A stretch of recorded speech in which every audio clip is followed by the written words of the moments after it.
नमस्कार, जनमत हरियाणा में आपका स्वागत है। मैं हूं कमलकांत। साथियों, 5 बज चुके हैं और 5 बजे का डाटा जो है इलेक्शन कमीशन की साइट पर अपडेट कर दिया गया है, कितना वोट पड़ा है। और ये वोट दिखा रहा है जो पड़ा है कि पिछली बार से काफ़ी ज़्यादा वोट पड़ रहा है, अच्छी संख्या में वोट पड़ रहा है। पिछली बार 5 बजे तक का जो डाटा था वो दिखाता था कि 53.78% वोट पड़ा था 5 बजे तक और कुल वोट पड़ा था 68.20। इससे पहले मैंने कोई अलग डाटा दिया है तो उसे ज़रा करेक्ट कर लीजिएगा, क्योंकि उसमें थोड़ा सा करेक्शन की है मैंने। और इस बार जो 5 बजे तक का डाटा आ रहा है वो अब तक 61% पड़ चुका है। 61% पिछली बार के 53% के मुकाबले, यानी लगभग 7% जो है वो डाटा ज़्यादा शो कर रहा है। वो इससे भी ज़्यादा हो सकता है क्योंकि लास्ट मिनट तक करेक्शन चलती रहती हैं। अब किस डिस्ट्रिक्ट में कितना वोट पड़ा है वो भी मैं आपको बता देता हूँ डिस्ट्रिक्ट वाइज। तो डिस्ट्रिक्ट वाइज मैं आपको वोट बताने जा रहा हूँ कितना पड़ा है। अम्बाला में पड़ा है 62%, अभी तक जो है 62% पड़ चुका है, जो पिछली बार से लगभग 9% ज़्यादा है। भिवानी में 63%, ये भी पिछली बार से 9% ज़्यादा है। चरखी दादरी में 58%, पिछली बार से 5% ज़्यादा है। फरीदाबाद में 51%, जो पिछली बार से 2% कम है। फतेहाबाद में 67%, जो पिछली बार से 12% 14% ज़्यादा है।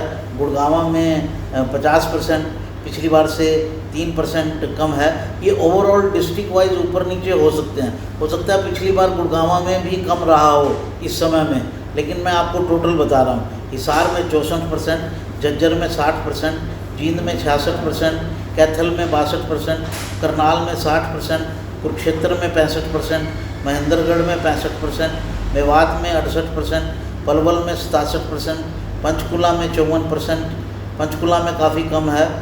पानीपत में 60%, रेवाड़ी में 60%, रोहतक में 60%, सिरसा में 65%, सोनीपत में 56% और यमुनानगर में 67%।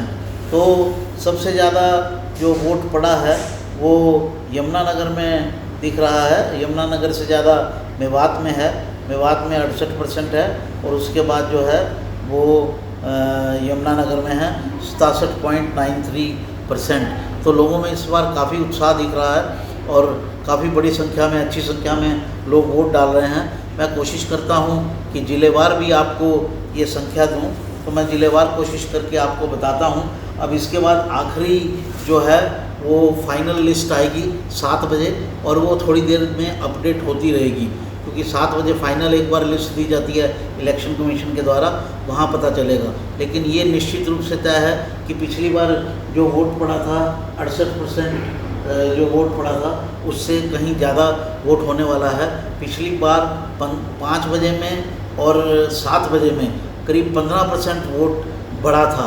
तो अगर इस बार 15% करें तो लगभग 76% हो जाएगा, जो कि 2014 के करीब होगा, जब पहली बार हरियाणा में बीजेपी की सरकार बनी थी। तो 76 के आसपास वोट पड़ता हुआ दिख रहा है, जो पिछली बार से ज़्यादा है। अब ये जो इसे एंटी इनकम्बेंसी कहा जाएगा या प्रो इनकम्बेंसी कहा जाएगा, ये कह नहीं सकते। पिछले कई चुनावों में देखा गया है, इससे कोई फ़र्क नहीं पड़ता है कि चुनाव ज़्यादा पड़ा या कम पड़ा, कोई भी पार्टी जीत सकती है, चाहे वो सत्तारूढ़ हो चाहे वो अपोजिशन की पार्टी हो। तो वैसे ट्रेंड जो दिखा रहा था वो पिछले दिनों में यही दिखा रहा था कि कांग्रेस को थोड़ा सा एज है। अब कितना एज निकलता है नहीं निकलता है, क्योंकि बीजेपी के लोग काफ़ी कॉन्फिडेंट है। उनका कहना है कि कम से कम जो चरमकार है उसका 50% वोट जो है वो कांग्रेस से टूटा है, और जो डीएससी है, जो डीएससी यानी डिप्राइव्ड शेड्यूल कास्ट, वो ऑलरेडी बीजेपी के साथ है। तो कांग्रेस का यही वोट बैंक था। इसमें से अगर 50% टूट जाता है चरमकार का तो कांग्रेस को मेजॉरिटी मिलने की संभावना नहीं है। ये अपने अपने पार्टियों के लॉजिक होते हैं। बीजेपी का ये लॉजिक है, कांग्रेस का अलग लॉजिक है।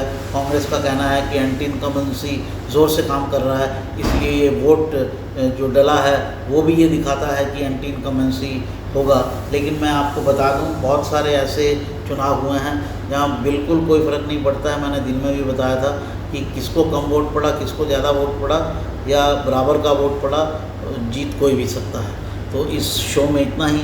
नमस्कार, धन्यवाद। हरियाणा की हर राजनीतिक खबर के विश्लेषण के लिए हमारे चैनल जनमत हरियाणा को लाइक, शेयर और सब्सक्राइब करना ना भूलें। साथ ही बेल आइकन को भी प्रेस कर लें ताकि हर वीडियो की अपडेट आप तक पहुंचती रहे।